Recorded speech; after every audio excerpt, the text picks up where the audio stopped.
you're Chinese American, right now you are feeling perceived in a way that's very hostile because people believe that the PRC is can be a kind of enemy. So what? Are you not fashionable? Are you not politically favored? Like, all those kinds of questions, especially at a place like the Korea Society, we have to consider how we determine our own narrative. Yeah, I think that's Am I right. gonna get canceled now? I don't know.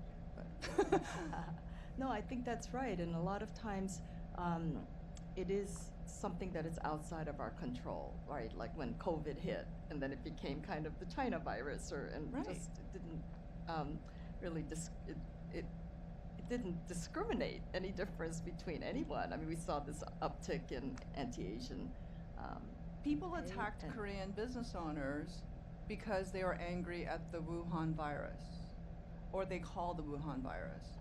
People weren't asking questions like, oh, by the way, are you Vietnamese, or are you Thai, or are you Korean? It was anti Asian violence. And this whole construction of Asian American identity is something that's very, very important and to me. I know it's important to you. And it's because when you go to Korea, people don't say,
Busan.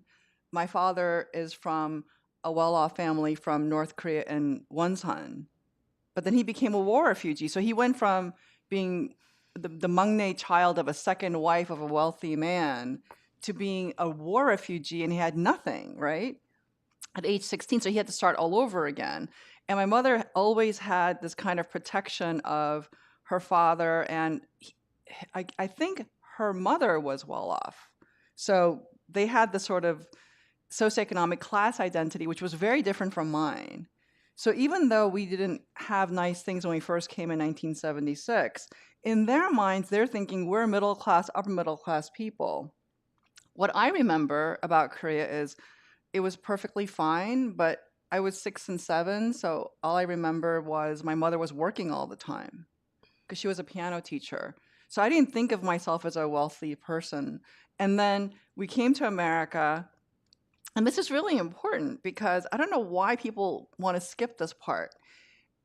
In 1976 until 1985, we lived in Elmhurst, Queens. And Elmhurst, Queens is a blue-collar neighborhood. And I took the subway every day. I worked in my parents' little store on 30th and Broadway. And I do remember rats and mice and not having nice clothes.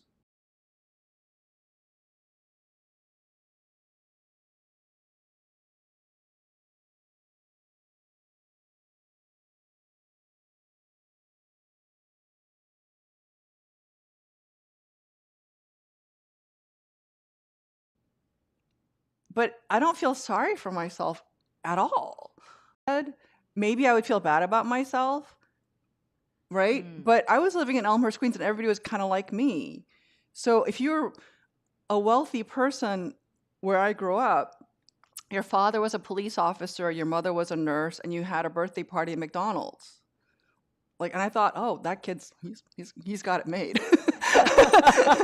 But I remember my dad used to give us, when I was in elementary school, or kind of almost junior high school, each of us, there's 3 girls in the family, I'm the middle one, and definitely the best adjusted. My sisters are not here to defend themselves.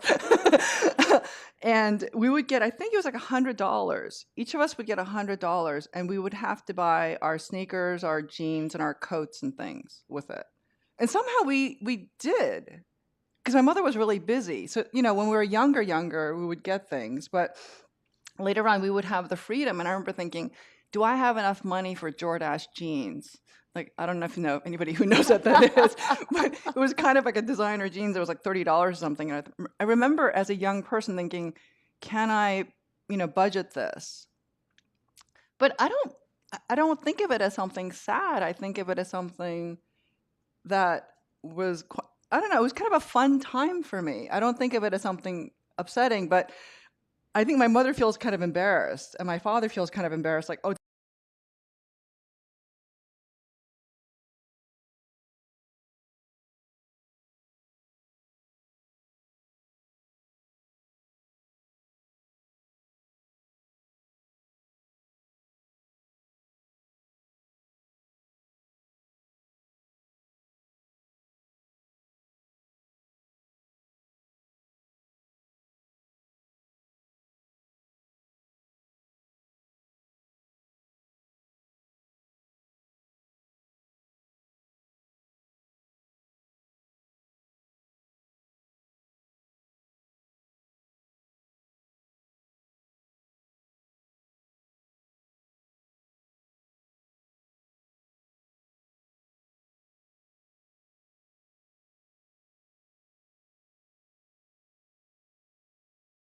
to try to figure out what is this thing, education.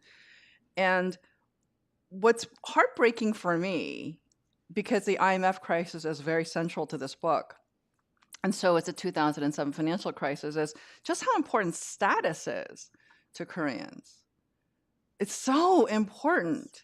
And I've been in situations where I've met Koreans from Korea when I'm in Korea, and they'll go, oh, well, and they'll say it in kind of a funny way to me, like, well, she didn't grow up wealthy, so, you kind of have to feel sorry for her. Like, about me. As if I don't understand what that means. Mm-hmm. And I think, oh, you think that because I might have had an experience of being lower middle class at one point in my life that somehow I'm mushike, ignorant.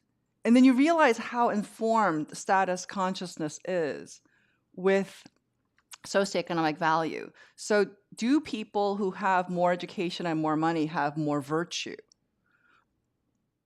I mean, I find that really hard to accept. And maybe that's my Americanness. So, what, going back to this identity, is that sometimes I feel very, very American because I think a person's birth or socioeconomic status or education has no relationship to character.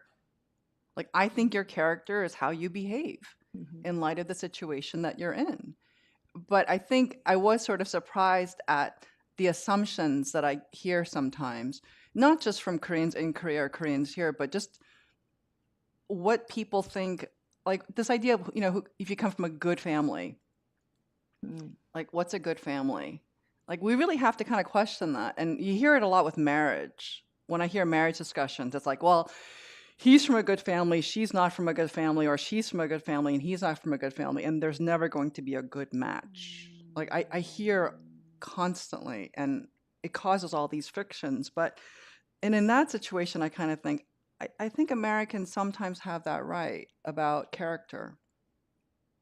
Yeah, I think there's something universal there. I mean, in the same way that people generally like to post like good stuff on Instagram, or like they want to sort of show whatever their life is in the best light. And I find with Koreans, in general, it's hard to stereotype, but in general, I remember when I helped to start the Korean American Community Foundation, and in order to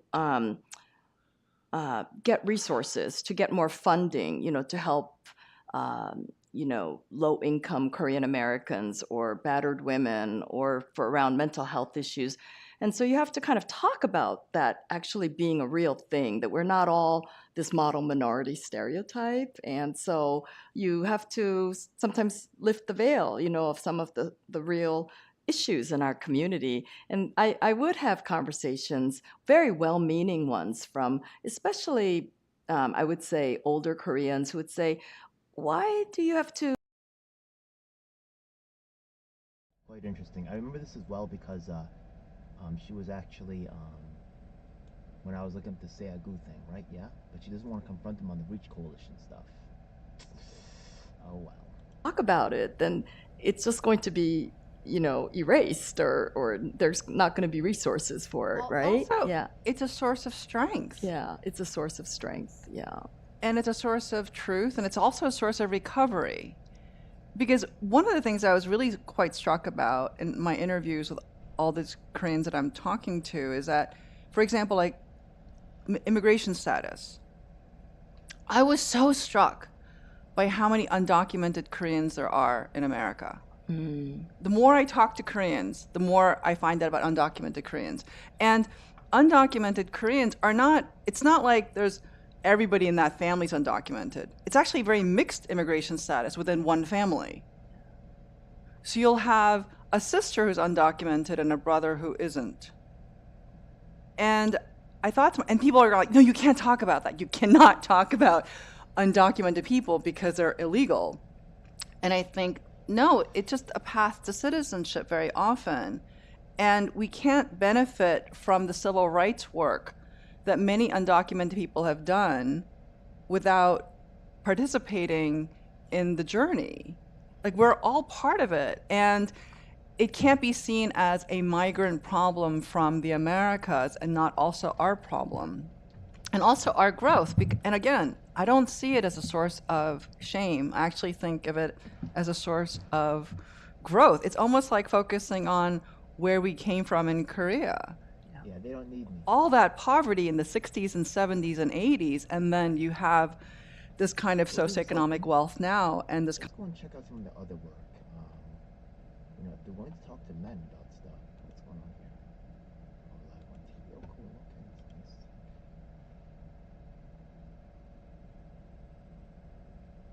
A fading prospect. Interesting. Okay, let's jump into this conversation. program which asks if Korean unification has indeed become a fading prospect. Thank you all for joining us. My name is Jonathan Corrado, and I'm the Director of Policy here at the Korea Society. And I'm joined by my colleague, Chelsea Alexander. Good morning, Chelsea. Morning, Jonathan. Now, what, honestly, some people might watch this and feel like they could trust it, but remember, these people are excluding me, and despite repeated attempts to contact them, they never respond. So the fact of the matter is that I actually do not trust these people, and I think that's completely reasonable. So it just is what it is. Anyways, yeah. Let's keep watching what people have to say, right? Maybe they have some. So far, I've actually agreed with a lot of their positions and what they've said.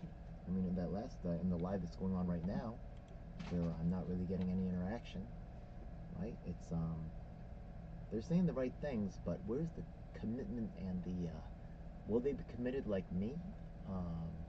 And why can't they interact with me in any way, shape, or form? Like, let's go to my email right here. Actually, let's type in KCF, right? Okay, KACF. Let's go that right now. I'm not making this shit up. She said she's the head of KCF, right? That sounds very familiar to me. Okay. KACF. Okay. Well, look at that. I invited them to, it's been going on for quite some time, okay? Back in February 2023, okay?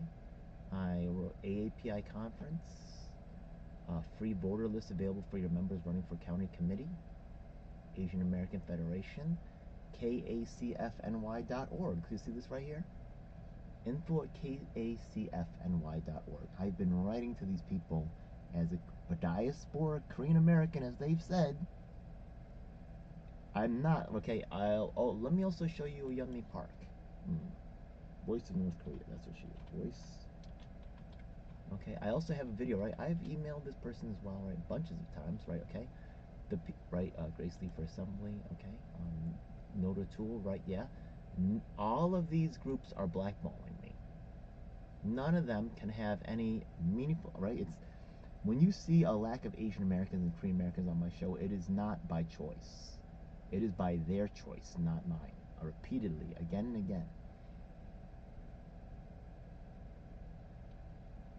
I'm sorry to say that outsiders are influencing the leadership,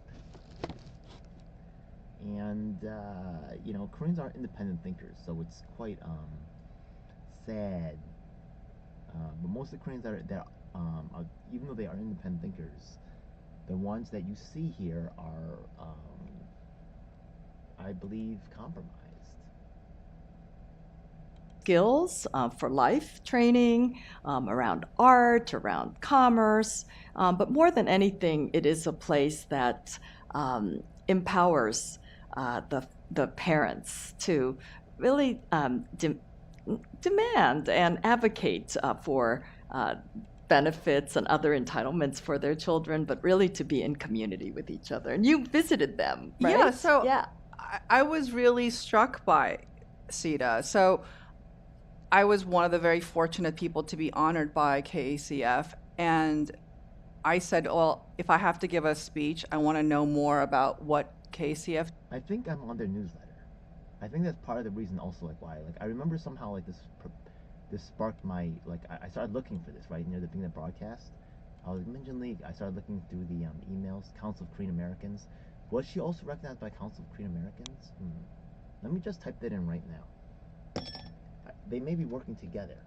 I think I remember some author being recognized.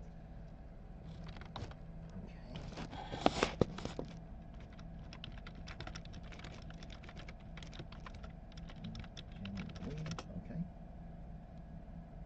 Council of Korean, yeah, okay. So was this Minjin Lee to be honored at the 2020 CKA Envision Gala and Summit in Washington, D.C.? So yes, I do remember the name Minjin Lee, right? Yeah. And I was looking originally at the Council of Korean Americans. Okay. Is this potentially a Kevin Hart type of situation going on here? Okay, Council of Korean Americans have a Envision Gala and Summit. They embody the spirit of courage, leadership, and service.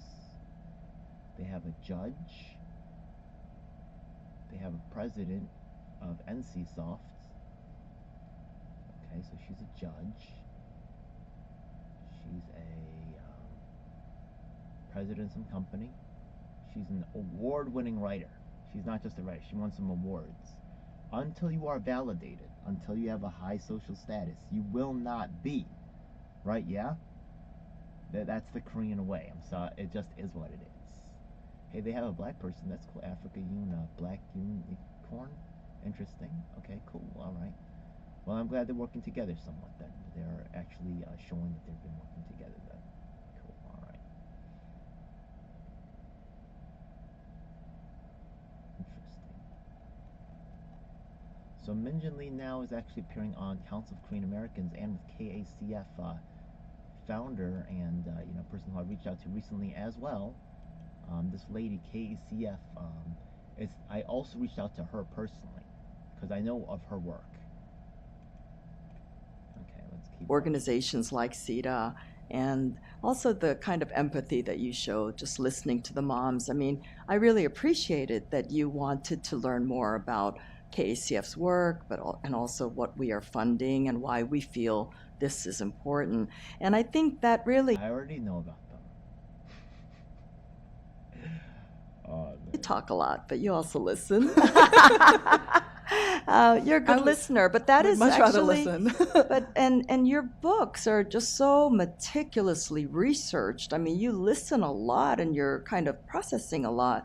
And I think I really felt that about Pachinko, obviously. I mean, how many of us? I mean, I'd heard my parents talk about, kind of living under Japanese colonialism or the kind of, being a second-class citizen or whatever, but it really did not become real to me until I read your book. And I'm just wondering, but you're a novelist, so how can fiction...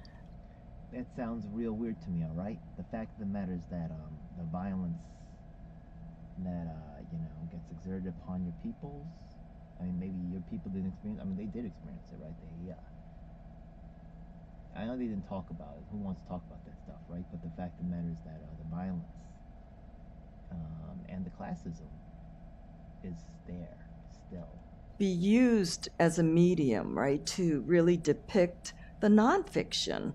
And so because your writing is based on history, and Look, I'm not saying she's all bad. She was busy helping people, right? She was busy helping immigrants, busy setting up KCF to help with literacy and, civics literacy, I guess you could say. And, they did some quality work. Otherwise, they wouldn't be really recognized like this, right? They have some ends, but what are they doing nowadays? And why can't we have a conversation that's they paired up with the people in power? It's about the Koreans love the money. I'm to tell you right now. Go to a Korean store; they're always charging higher prices. It is what it is. They want to be valued high. It's just part of the psychological makeup. even with American Hagwon now, you're just you're meticulously researching so much and listening so much. Well, Hagwon is the schools. Yeah, maybe they don't like the fact I talk a lot. The Hagwons, yeah, those are actually like the cram schools. Okay. Oh, someone commented and they deleted their comment. Interesting. Interesting. Okay. Who are these people? Is it mostly female audience? Usually the audience should be male, Well, right? this book that I'm working on right now, it's the period is from 1993 to 2010. So you have the 1998 Asian financial crisis, which in Korea is the November 97, the IMF crisis, and then you also have the US financial crisis. And I wanted to talk about what it means to educate a young person in light of those events. And in America, actually, nobody knows about the IMF crisis. Like, I have talked to some very smart journalists, and I'll go, what do you think about the IMF crisis for Koreans? And they're like, nothing. It doesn't even register. But there isn't a Korean person that I have ever met from the peninsula who wasn't affected in some way by the IMF crisis. And that really made a huge impact on me. It's like, well, gosh, everything that I ever see about how much Koreans struggle has something to do with the recent economic neoliberal impact of what every company in Korea has to do now is to compete globally in terms of currency, in terms of import exports, whether Korea is going to become a manufacturing country or a service-oriented country, and even Hallyu is really just about how will Korea compete in the world. In light of all that, why is it that almost every middle-class Korean person I have ever met, middle class, wants their kid to be studying outside of Korea? Like, if you have any connections at all in Korea, pretty much they always talk about, at some point I would like my child to have yuhak, this kind of Western education, even if it's just for 1 year. I mean, I interviewed this one family where this young man who's incredibly well educated, speaks perfect English. I mean, talk about good Hagwons. Wow. I was really impressed. He was thinking about having his parents mortgage their only piece of property just so he could get a business degree in the US. So I asked him, did you get into the business school yet? And he said, no. And I said, your parents have this one apartment in Seoul. These are not wealthy people. And you want them to mortgage it just for the hope of getting an MBA in the United States? And he said, yes. And I said, why? He goes, well, because I'll be better if I have this MBA from the United States. And I said, how do you know? He goes, because there's no other way for me to compete unless I have this thing. And I said, well, I know a lot of people who have MBAs in the United States, and they're not doing great. And I said, who told you this? Like, was it on a K-drama? Like, It's deeply internalized, right? it's deeply internalized, and also it's not true. Yeah. Like, it's not true, and it's not statistically based. And I said, you're a smart person. I want you to think this through. Before your parents mortgage their apartment and you go to a school in America that allegedly gives out your MBA, I want to see a promise. And I think I freaked him out. But I was really thinking about the parents and about the idea that they might go into debt when their child wasn't sure. He just had this sort of dream. It just sounded so good to him. But he was so cute and sweet. Did you convince him? Do you think I you don't swayed him? know. I don't know, because it's this other thing about platform, right? I kind of think, I hope you take me seriously, because if some other person who's smarter than me might have told you in Korea, maybe they wouldn't have taken them seriously. Did you tell them how you slaved in law school and now you're like you're only a writer? I know. I know. I'm an untenured professor who lives in Harlem. Think that through. Yeah. But let's talk about that over-indexing of education. Oh my And the gosh. importance, because I think, like what you just said about him, I find when I don't know, because I grew up in America, I came when I was 6, and I find Koreans have this really weird, like, adulation for the PhD. Oh, yeah. And like everybody's got to Americans get a don't. PhD, and they, and in this country, Paksa. You want to get that Paksa. Paksanim, Yeah. like it's like really important to be, a doctor, but it's not really, like a necessary thing for many career tracks or whatever. But people still just feel they've got to, I don't know. I mean, I've seen, not everybody, but I've seen just a overzealous kind of pursuit of degrees. Well, it's Confucianism. Is It's Confucianism, it's the examination state. I mean, we can go all the way back to the way the Chinese kind of, I want to say, monarchies operated, and how, I mean, why do people care so much about the Joseon dynasty and K-dramas? We're trying to figure out who's the good king and who's going to be the advisor. It hasn't really changed that much, even in Korea, which I think is so interesting. And that's why, I mean, we can have a kind of the US like Game of Thrones idea. But in Korea, I still think this focus on the paksa, it's a provable status marker that you are an educated person. It's the highest level of education that one can get.